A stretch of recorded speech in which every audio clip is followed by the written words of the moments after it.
And welcome back to the Livingston Parish News Weekly Show. My name is McHugh David, publisher and editor of the news. Got some special guests today. Mr. Woody Overton, who is on the audience's left. Mr. Jim Rathmann on the audience's right. They do the Real Life, Real Crime podcast, which is just absolutely blown up. I want to talk to you guys today about y'all. You know, what y'all did before, how y'all got into all this, and how it's just grown and how that makes you feel. We had some interesting stories from you guys about last night. Y'all are doing a series of lives at Southeastern at Livingston, which is great. First, Mr. Overton, let's start with you.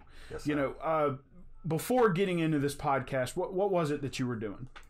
Actually, am certified as an expert witness in all U.S. federal courts and law enforcement matters. So I do a lot of defense consulting and expert witness testifying across the country, and corporate intelligence for some big pharmaceutical companies and polygraphs. So, what is corporate intelligence? That sounds interesting. I know, right? So the common person, the shows would be like The Fixer. Okay. I go in and help make problems go away. Okay. Come up with creative solutions, if you will. And before you got into this sort of life of self-employment, sort of consulting, what did you do before that? You were in law enforcement, That's correct. I was with the state police out of headquarters in Baton Rouge until 2013. And before that, until 2007, I was with the Livingston Parish Sheriff's Office. And before that, I started out at Southeastern Louisiana University Police Department, and then before that, I had a career in corrections. So it sounds like your professional life leading up to this is a lot like the growth your podcast saw. You started somewhere and went up and up and up. Yes, sir. So, Mr. Rathmann. Yes, sir. We heard some interesting things from you as we were waiting for Mr. Overton this morning. Let's now you did claim that. You claimed that as it is his fault. He threw you right under the bus. That's now right. you live on the East Coast, so you had it scheduled for a different time. But tell us a little bit about what you were doing leading up to getting into this podcast with him. Yeah, so I've done numerous things. I worked for Livingston Sheriff's Office, where Woody and I were partners as detectives. We did that for several years. I then went into the Army. I went back in as an Army officer. I was an infantry officer, did some tours in Afghanistan. And then from that, I got hired and worked for the United States Secret Service. That's very interesting. Thank you for your service.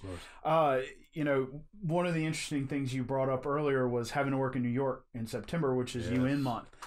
Tell us a little bit, just give us a little bit of background on that. So whenever we do the UN, in the Secret Service, you're not allowed to take vacation days or any type of leave during that whole month. The reason for it is because we have to not only protect our president or vice president in New York, we have to protect every number one and number two of all the foreign countries. And so being the UN, they all have to come in to New York, and we're there for basically a month. So, it could be covering a prime minister somewhere, turn around, cover the Iranian president, and then, President Barack Obama would come in and we'll be on the Barack Obama detail, and it just keeps going. So we're there for an entire month. It's very busy, very, very long days.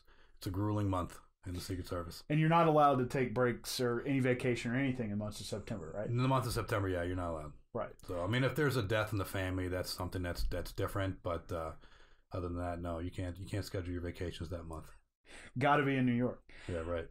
So coming up, you both had these sort of life events, and then as you and I, Mr. Overton, were talking, you said your wife brought up to you that maybe you should start a podcast, which has now grown. You are 5-star rated. You have a fan page that's rabid for you guys, 12,000 strong and growing. Crazy. Right.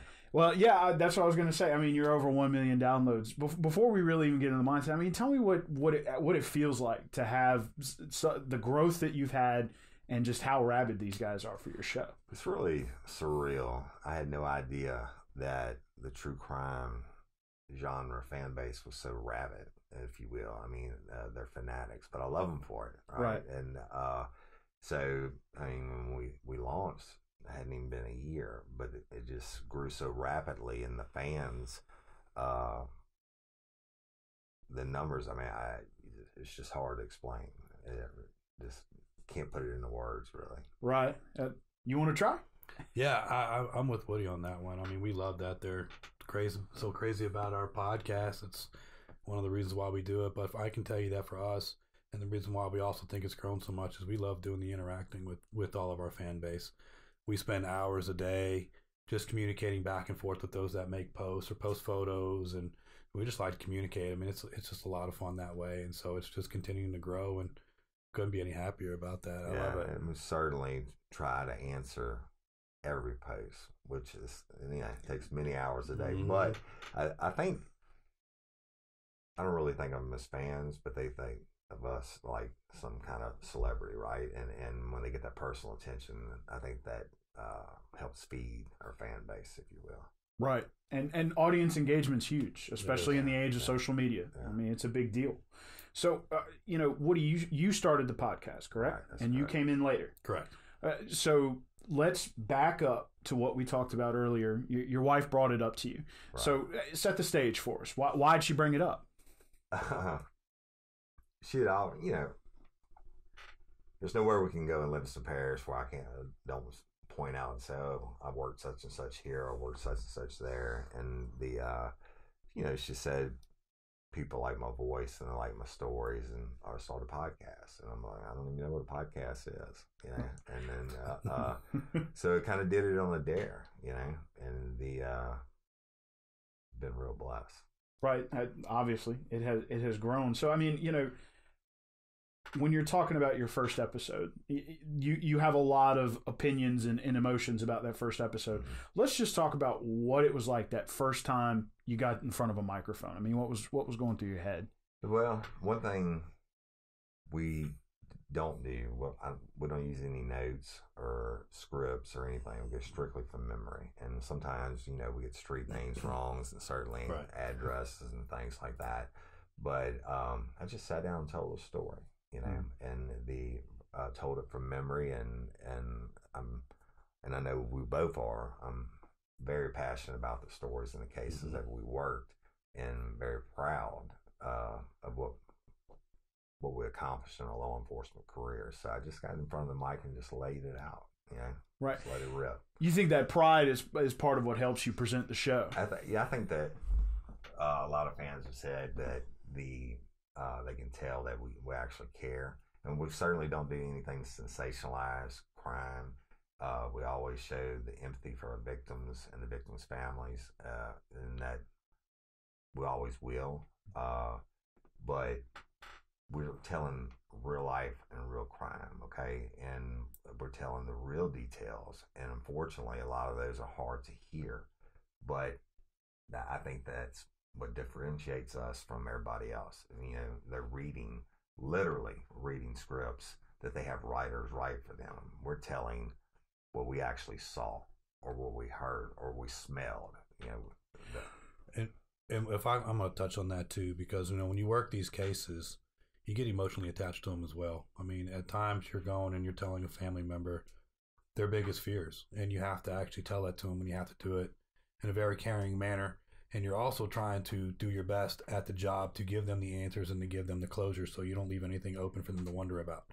So you build that relationship, and you do become connected to the case. So when you see things like that and you work it all the way through and you have that emotional connection, it's not, when we tell these stories, we are very passionate about it because we genuinely care. You know, we remember this. We feel that emotional connection to it. All that comes right back up. So you're very much involved. So when we tell these stories, we don't necessarily need a script, right? Because it's all up here already. We know it. We know it's in our head. It's in our heart. We know it. So we want to talk about it. And in relations to the families, you make a bond for life. Period. Whether you haven't talked to them in 10 years or however long, you see them again, you're getting that big hug. You're getting that love from them. But you're sharing the most horrible times of their life for them, and hopefully you get to bring it home and give them some type of, I don't know if there's ever really closure, but some type of peace maybe. So, you know, when you were talking earlier about interacting with your fans, I mean, it sounds like a lot of that comes together. There's this authentic emotional connection to these stories, to these families, and y'all are able to bring that out, and plus interacting with your friends. It sounds like that's kind of what's creating the connection, the bridge between y'all and the people that listen. So, but with that first episode, give us a 2-minute synopsis on what that was. So basically, real quick. I mean, it was unexpected. The two ladies walked into the detective's office one day and needed to talk to a detective, and I didn't really have time. But I sat down with them, and the lady said, "Look, I want to tell you something, but I don't want to get in trouble for it." I'm like, "Go ahead." And she made an admission about her husband making her have sexual intercourse with his 16-year-old nephew. I'm thinking, okay, it's another sex case. And in the same breath, she came out and he made me perform oral sex on my 6-year-old son. Then I said, "Oops, stop, Miranda," right? And then that morphed into just this huge case. They've been going back over 20 years. This guy had been getting away from raping kids. And what he would do was endear himself to, he's what we call a preferential pedophile. He would endear himself to very, very poor families, not bad people, just salt of the earth, uneducated, etc., who couldn't afford to feed their own kids. And he would become like the uncle. "Let me take your kids for the weekend." Well, their parents were relieved because they didn't have to feed them. In the meantime, he's used that over the years to abuse so many children. And his wife at the time, who was doing the abuse, the lady who came in and made the unsolicited confession in the detective's office, was actually one of his first victims. And so he groomed her into it, and they actually engaged in continuous raping and molesting of children.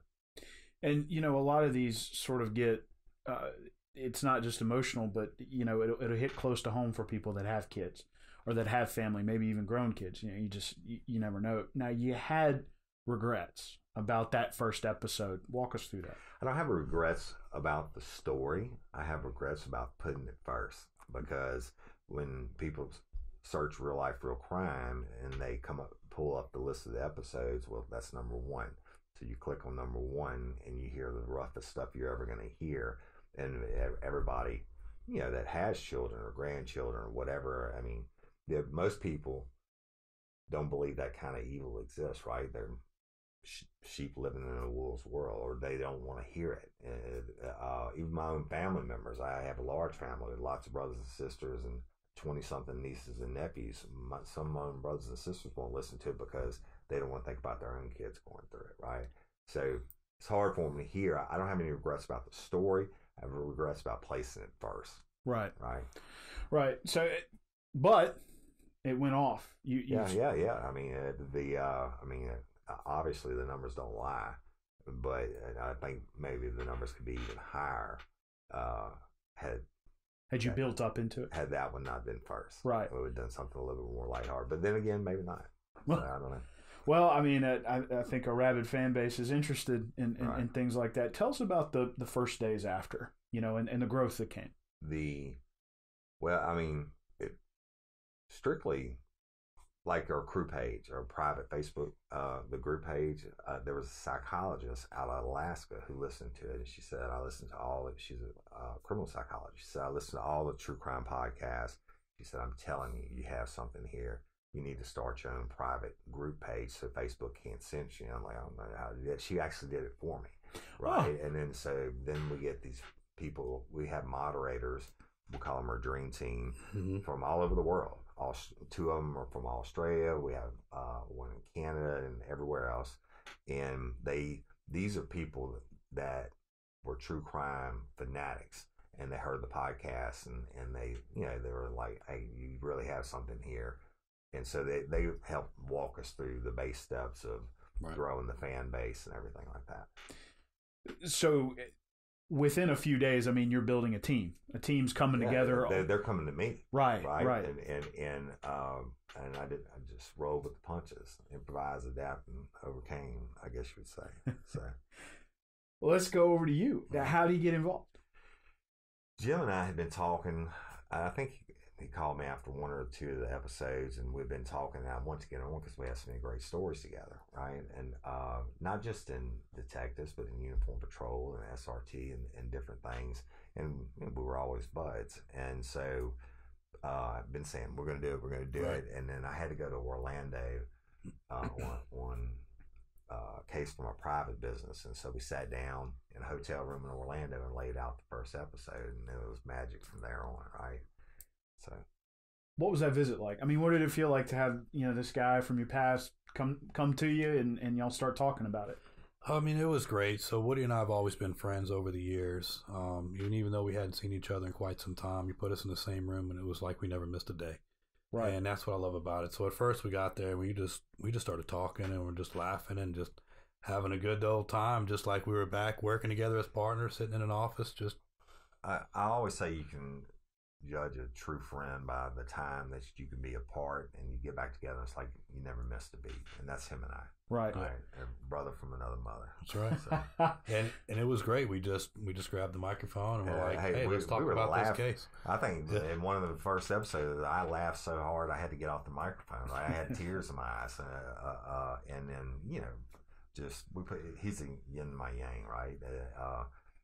He's more reserved and proper than me. I'll go off and Jim reins me in, and I think the fans appreciate that, and they certainly like us together. So. Right. So what were the first, you get in that first one, y'all having some laughs and stuff. What are the first couple like, trying to get together, trying to build that dynamic, or was it just there? It's just there. Always been there. No different than if we're interrogating the bad guy, right? Whether it's good cop, bad cop, or whatever you want to call it. We feed off each other.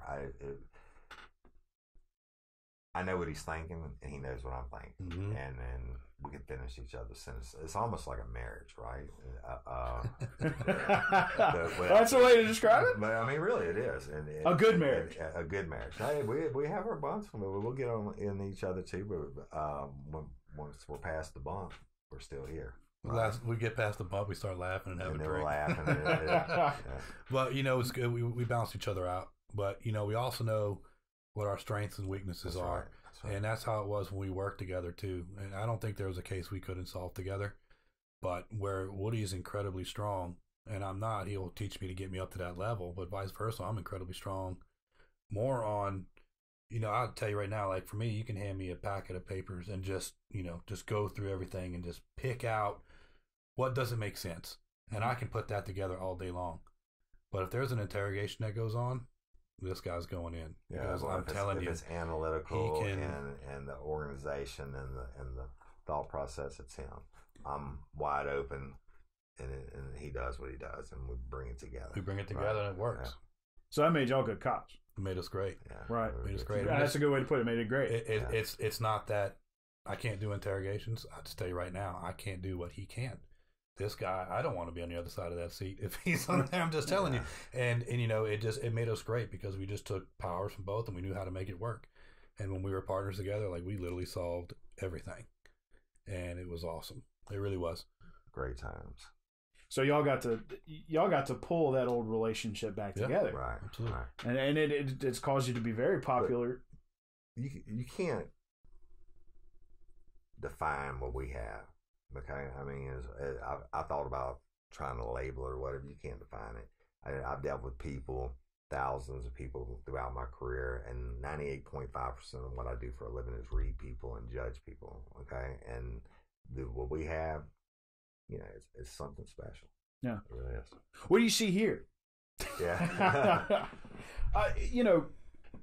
you get this dynamic going. You pull it back together from your past. You're moving forward. So far together, what's your favorite episode? What was the favorite thing y'all did? Man, I love them all, but I love a lot of them. I will tell you when we recorded some Patreon episodes and different things during the holidays. Yeah. We laughed so much doing those because it was fun to tell the story because it wasn't. The stories we were telling were just funny. It was some of it was. I mean, about they're cops, still kind of they're still friends, Yeah, you're right, and some of them are still kind of tragic funny. I mean, as lighthearted as a homicide or death can be, and some of them they're just there, and you probably don't want it on air. I can assure you. Well, that again. Well, we talked about it before. Those podcasts are yours. Okay, right. I want to talk about y'all. Right. But right. I can appreciate the humor there. There's been some interviews done with y'all before. Some of these shows have pulled in leads from previous cases. How did that make you feel? First time y'all did that and a lead came in. I'm going to tell you real quick on that. I had been contacted by a mother a couple of years ago in the private sector on looking at her daughter's, well, it wasn't 15-year-old, looking at her daughter's cold case because she wasn't getting satisfaction. I think it was like 12 years old at the time. And I actually went, or I told her, I said, get the case file for me and I'll come up. And the jurisdiction it's in, when I was with the state police, we actually had to incarcerate some of their law enforcement professionals and some stuff that I did. I said, they have no love for me to begin with. And she went in and she said, look, I'm bringing this guy in. And then they, oh, no. They promised her the moon, right? So she backed off of it. And then 2 years later, they hadn't done anything. So she reached out to us. And I said, you know what? If we can do it on the podcast, we'll do it. And we did it 95% out of our own pocket, other than patron members' support. But for 7 weeks, I stayed there. 7 weeks, Jim burned the midnight oil and the files. Now, we had files like you wouldn't believe. The family had everything for 15 years, thousands and thousands of pages. And we were able to crowdsource and use the fan base to, and it went crazy. We were getting hundreds of tips a day on this case, and we worked it like we would have worked as if we were the actual detectives on the case. We worked every lead from the craziest to the one, and it ended up being suspects that weren't even on the radar. And after 7 weeks, we carried it as far as we could, and we presented it to the powers that be, and they have it. And so the first thing, after about 3 or 4 weeks, first success we had was it put such pressure on the podcast, the 3 or 4 episodes we dropped, that they took her, Courtney Coco is her name, off the frozen cold case page for Crime Stoppers or whatever it is, and then they listed her as the #1 active criminal case. So that was our first success. Then we were able to, through the fan base, get the information, and we were not being in law enforcement sometimes is a good part of it, because we're able to do things as investigative journalists that detectives can't get away with, and including, we had lifers that went in undercover, got us information, audio tapes and things like that, and we'll have to leave it at that for now to adjudicate it. But the cold case, awesome, man, and there's no better feeling, and that family is our family. And since then, we get probably 2 or 3 requests a day from across the country, other families wanting us to come in and work their cases. You discussed a potential cold case coming up. Anything to talk about, or y'all going to wait until y'all release that? We're gonna wait till we have the official meeting with them. But I can tell you this: it'll be the exact opposite of the challenges that we faced in Courtney Coco's, because this is, in my opinion, the finest law enforcement agency in the state. And from what I understand, we're going to have their support in working it, and that's what we've been told this far. And we're actually supposed to speak with them when they get back from the holidays. Yeah. So, Jim, let me try to pull something out of you. All right. What's it like? Like you said, y'all are kind of investigative journalists. We've got the pusher, the speaker, and then we've got the guy who's analytical. From an analytical standpoint, describe to us what it's like to be law enforcement, have this box around you for what you can do, and what it's like to not be law enforcement and to be seeking out this data. Well, what's different about it, when you're actually in law enforcement, you have 100 cases that you're working at a time. So what's different about this is that we can just focus on one case, and I can put all my attention into it. I can put all my emotions into it, and I can just give all my efforts and all my energy into solving that case. For me, the patterns that I do when I investigate something, like I did with the Courtney Coco case, I did it twice a week, every week. I read every single note from front to back, and then wait a few days till the end of the week, because tips have come in, new information comes in, information that Woody's providing, that he's getting, and then I go back through and I read it, and I'm like, oh, well, here's this name, and here's this name, and you start plotting it, and you start just chronologically getting everything in order, what happened where, who was this person. You start just creating a pattern. It's like putting together a puzzle, right? And you start doing it that way. So not being in law enforcement allows me that time to be able to really do that. The frustrating part is like in the Courtney Coco case, is that we can't go out and just slap some iron on somebody's wrist as much as we want to, because that's exactly what would have happened.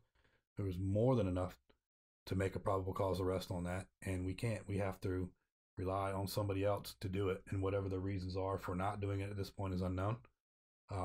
So that can be really frustrating, because you really just want to be able to handle it and go do it. Go out there, shake the trees, and make the arrest. Right. But maybe does it feel like that's where the disconnect is when it comes to that part of it? You've got to, okay, we're not law enforcement anymore. This is where it stops. Yeah, it was definitely an adjustment. It's just have to realize that I'm not law enforcement anymore. I can only do so much. And, we could put it all together. We can put it on a silver platter. We can hand it off. But what sucks is it doesn't necessarily mean that they're going to do anything with it. The hard part is having to sit back and not knowing the full skill level of the investigators and interrogators, and sit back and actually we help them. I mean, we get phone calls in the middle of the night, and this is, they don't want us to tell this, but we're getting phone calls in the middle of the night. So what should we ask them now when they have an interrogation ring, where we know how we would have handled it, right? They, for whatever reason, went a different route, but the not having access to other things also, like criminal histories and things like the NCIC. I mean, it was there's challenges there.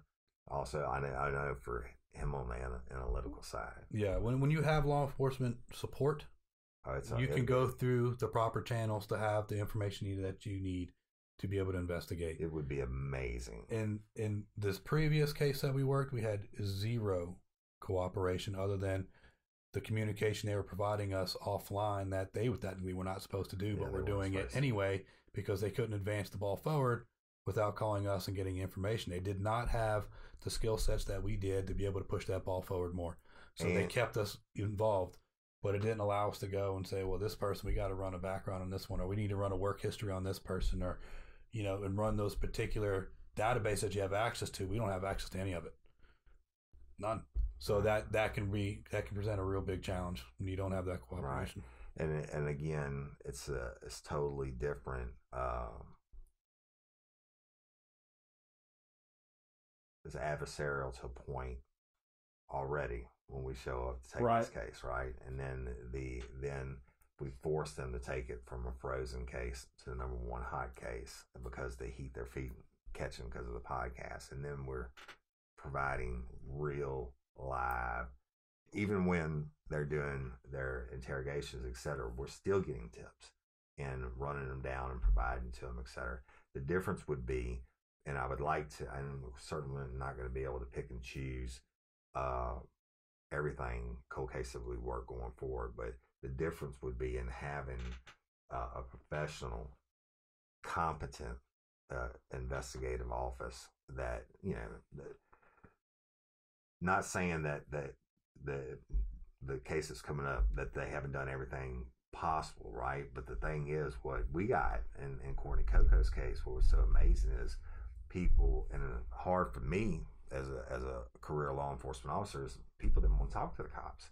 No. And they would tell us stuff, and they say, hey, keep it anonymous or whatever, not going to the cops, and whatever reason, whether they had bad interactions with them, they didn't trust them, or whatever, they didn't want their name getting pulled into court or anything like that. So they just came out of the woodwork. Right. So it sounds to me like you're saying, they just came out of the woodwork. So this podcast that started as talking about, a lot of these cases has now evolved into two different separate pieces, right? Mm-hmm. You've got your old cases, and now you're trying to solve new cases. What does that feel like? Being able to get back, maybe as an outsider, but in the game. I love it. Woody and I are fortunate to have built a unique set of skills, and we're still able to use those skills. Even though our law enforcement time is technically done, we're still able to stay connected. We're still able to investigate. We're still able to keep those skills sharpened, and so we can still investigate and help families. And that's what it's all about, is bringing closure, helping out where you can help out and solve cases, and we love to do it. And we do. But it became a certain point where a certain section of our fan base didn't want to hear about the cold case. Mm-hmm. They just want us to tell our stories, right? And I kind of took offense to that because, I know Jim a little bit also because I felt so passionately about working this case, right? And but I think at some point it's going to have to split and maybe be 2 podcasts because on the Coco case, we were fortunate enough. I mean, literally worked it every day, 7 days a week. Me in the field, Jim doing what he did, and but I don't think every case is going to be like that, right? Mm-hmm. And I don't know if every case will be as hot and as flowing, as active as that. But so maybe we do. In the meantime, we'll do the introduction of the family and the victim, et cetera, and the facts, and right, not mix it up, not have to have it in 8 weeks in a row. Just that maybe mix it up with a regular story, right. So you were talking about the fans, right? And they were maybe not as hot to trot on the cold cases, want to listen to the old ones. What's that like? Because, what's it like to kind of get into this realm where, beholden maybe isn't the word, but you have to understand what your fans are giving you, what kind of attention they're giving you. Well, I mean, for everyone that they were certainly in the minority. Mm-hmm. For everyone that maybe we lost because we weren't telling the regular stories, we picked up thousands, right? Because we made this family. We put the human face on this family. You listen to that mama crying, and the next week I interviewed the mom and the aunts and the grandmother, and you listen to them break down and tell about this sweet baby girl that was murdered. I mean, then you get going back to the David Constance case. Now you got all these listeners who have daughters or granddaughters, and then think, "Oh my God, what if that was my kid?" Right? So I don't know. It's kind of a wash. One of the things we learned along the way is you can't please everybody. We can certainly try, but you just can't please everyone. You're always going to have someone out there that no matter what you're doing is going to end up throwing up some shade at some point. But it's real life and it's real crime. And even though it's a cold case that may have happened 15 years ago, you're hearing the raw emotions from the family today. It's still a real crime that happened today, except now you're getting a different aspect. Instead of us telling you a story that's already been solved, that's already been worked, we're telling you as it's being worked. Right. And, so it's almost like you're along on that ride with us. So it's a different experience, but it's still real life and it's still real crime. We're trying to solve it, but those emotions are completely and utterly real and current. And including, we brought in, I went in to Texas twice and interviewed the original detective on the case who was, because her body was dumped in Winnie, Texas. And he's retired now. So he was able to come on and speak his piece about it. And he broke down, this guy's a 30-year law enforcement veteran. He cried. And then he has nightmares because that's the one case he couldn't solve. So, I mean, it's good stuff as far as compelling and all that. When it comes to pleasing all the people, the one thing you're going to do when you put yourself in the podcast world is you're putting yourself out there. Mm-hmm. I mean, you're really making yourself a target. And we do have 5-star reviews, right? But there's certainly some 1-stars in there where you can tell they only listen to the podcast. Oh, he's a racist because of the music or whatever, right. And then I'm like, hey man, that kind of hurt. But then I'm like, get over it. You're doing it. Talking about putting yourself out there, have y'all? So right now you're doing a series at Southeastern at Livingston, not far from the building we're sitting in now. Right. You ever done that? You ever done anything in person like that? I do public speaking all over the nation. Okay. Right? But it's still, we're at the Livingston Parish Literacy and Technology Center in Walker. And it's still, I travel the country extensively and do it. But I was more amped up for last night's show than I have been for anything in a long time. Right. Like, I'm just like before the big game when I'm sitting in the principal's office waiting to go before the crowd. And I'm doing breathing. I'm thinking, let's go, baby. Let's do this. Right. And, it's awesome. It really was. I enjoy doing public speaking. My speaking engagements have normally been more motivational and speaking to football programs or athletic programs and things like that in schools. Because of my football history playing at LSU, they want you to come out and do a lot of speaking with that. So I enjoy getting out there and speaking. This is definitely different. But the passion is still there, and what we did last night was awesome. I was so pumped up, and I was so excited to do it. It's a lot of fun. The Livingston Parish Literacy and Technology Center really rolled out the red carpet for us and really have treated us so well, and we are thrilled with our partnership with them. Yeah, and then Southeastern's KSLU did our audio, and Southeastern's backed us also with the Literacy Center is just phenomenal. But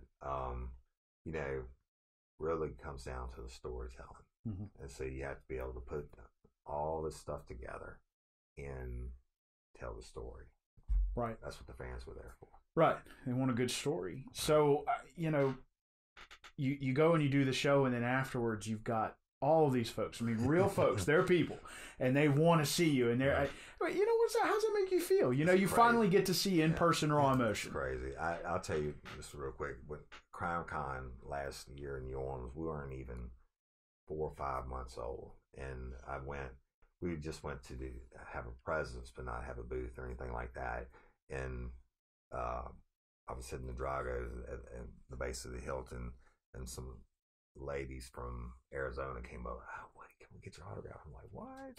Yeah, right. So I was going to ask if y'all been stopped in the streets. So I mean that, and then like last night, all the fans waiting to take photos with us and get our autographs. Yeah, that's it's pretty touching, pretty amazing.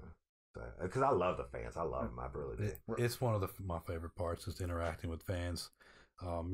Everybody seems to go through Orlando, since that's where I live, and I'll get messages, people saying, "Hey, we're at Universal Studios or we're at Disney World. Will you come meet us and take a picture?"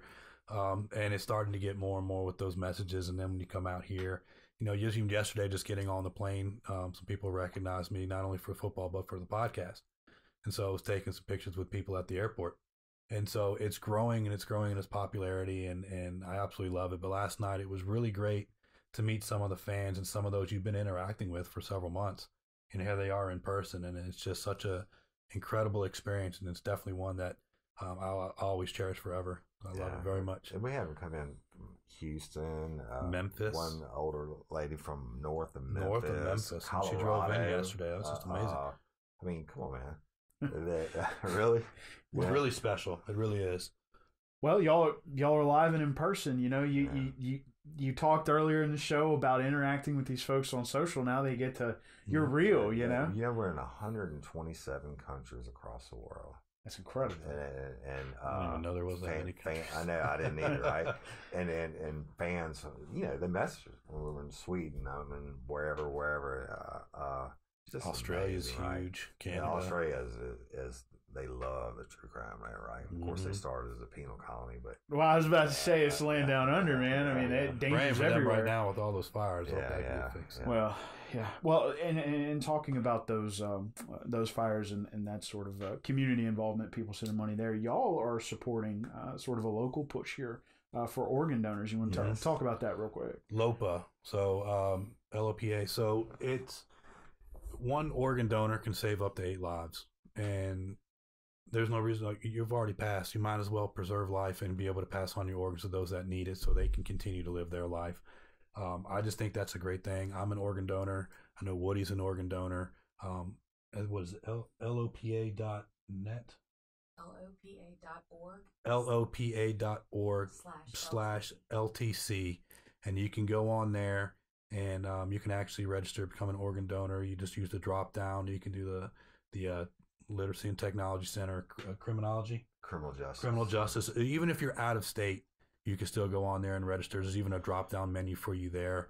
I just think being an organ donor is a way to, as that last gift that you can give to preserve life somewhere else. Maybe it's a small child. Maybe it's somebody that's on, groundbreaking technology that can solve the world's problems if they could just get a heart or a kidney. You never know whose life you can save, but being an organ donor is just incredible. I will always be one, and it's a tremendous program, and the students are trying to reach 1,000 registers before the end of the school year. So, and I had a homicide in the private sector on an 18-year-old female, and she was an organ donor, and all her stuff seemed to go right, and it sticks with me because one of the I think their heart went to a doctor out of California, and I mean, this lady flew in and met the mom and all that, So yeah, I totally believe in it. But here's the deal. I'm gonna give you the scoop first. They want 1,000. Their challenge is to get 1,000 signups. We're gonna push it to real life, real crime, and until they get double that. All right. Looking for 2,000. We're gonna break that 1,000. I promise. Oh yeah, you. we are. Okay. We mentioned it on the podcast, but evidently I would have thought they would have had a much higher response than what they had so far. But we're gonna do a live sometime in the next 2 weeks when we get done with these lives and with these ladies. And we're gonna sit down and we're gonna get pushing 13,000 on just our private crew page. We're gonna get those people to sign up. So give us the web address again. It's lopa.org/LTC. And when you go on there and you register, there's a drop down menu. You can do for the students for the criminology. It's LTC. So it should say student criminology. Criminal justice students, excuse me. And there's also, if you're out of state, you can go on. There's a drop down if you're out of state that you can register as well. And like I said, their goal is to reach 1,000, but we're going to go better than that. Let's take it up a notch. Before our crew bash on February the 15th, we're going to have it for them. All right, let's do it. There you go. The man made a promise. And talking about February 15th, you're talking about a series of lives or live shows. Y'all are going to be in Baton Rouge, correct? That's correct. At the Basin on 3rd Street. It's a much larger venue. We're having a crew bash, right? The inaugural first annual, and celebrating with Real Life, Real Crime will be 1 year old. We're celebrating our 1 million downloads, and by then, hopefully, we'll be at 1.5 million. But we're going to celebrate, of course, Mardi Gras, and we won the 2019 People's Choice Podcast of the Year Award for Drama and Storytelling. Congratulations! At 6 months old, and we're nominated in a couple other categories. So we're going to throw a killer party, but Jim and I are going to take the stage, and we're going to do a never before heard episode of Real Life, Real Crime, and it will be for adults only. And of course, they'll be serving alcohol, etc. And when we get done, we're going to Tom Play, who's a Louisiana staple, house name, has been playing around for 20 years. They also do our opening music. Okay. On season 3, they're gonna play for 4 hours or until they kick us out, and we're gonna stay there and hang out with all the fans. Hang out with everybody, take pictures, communicate, have some drinks. We'll show the love to the fans that they show us every day. He didn't mention this, but it'll be Woody's 50th. Yeah, that's right. My 50th birthday. Oh, well. Happy early birthday. Thank you. Another reason to celebrate. There you go. That's going to be, and we're very thankful to Livingston Parish Literacy and Technology Center and Southeastern and all that. But this we'll have to filter anything on this. It's going to be wide open. Okay. And many people have asked if it's just an open bar.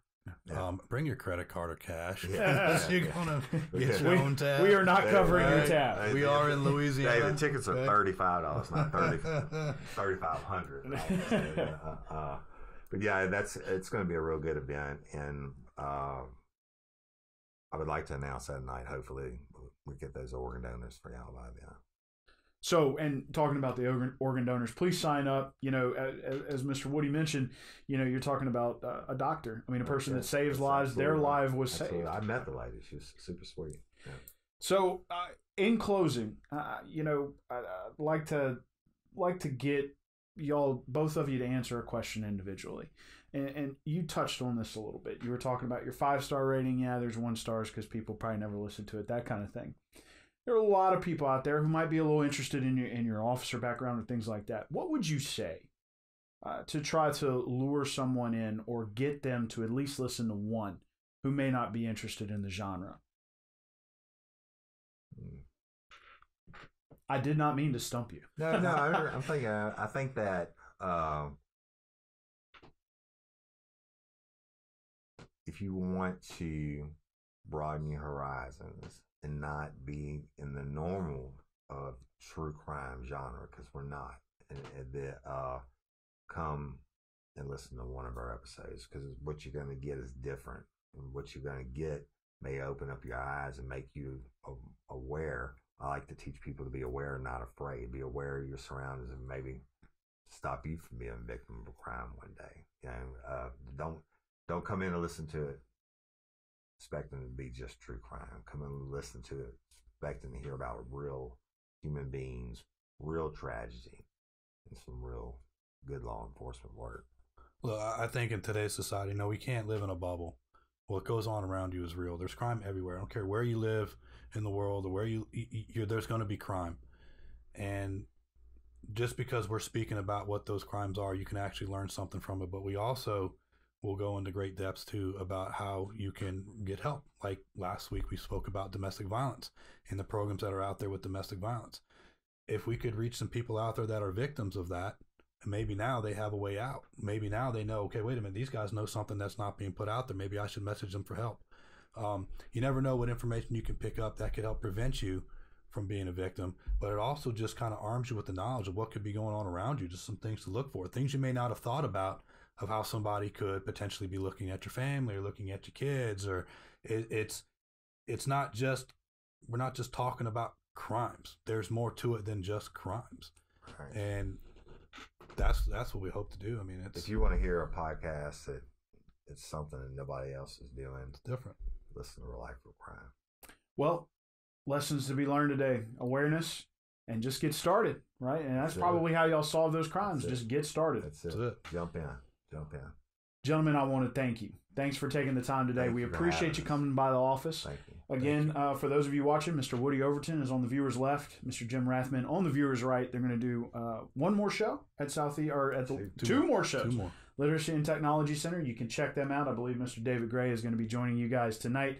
Y'all are going to be back in Baton Rouge on February 15th for your 50th birthday. That's right. And a crew, and a big crew deal for adults only.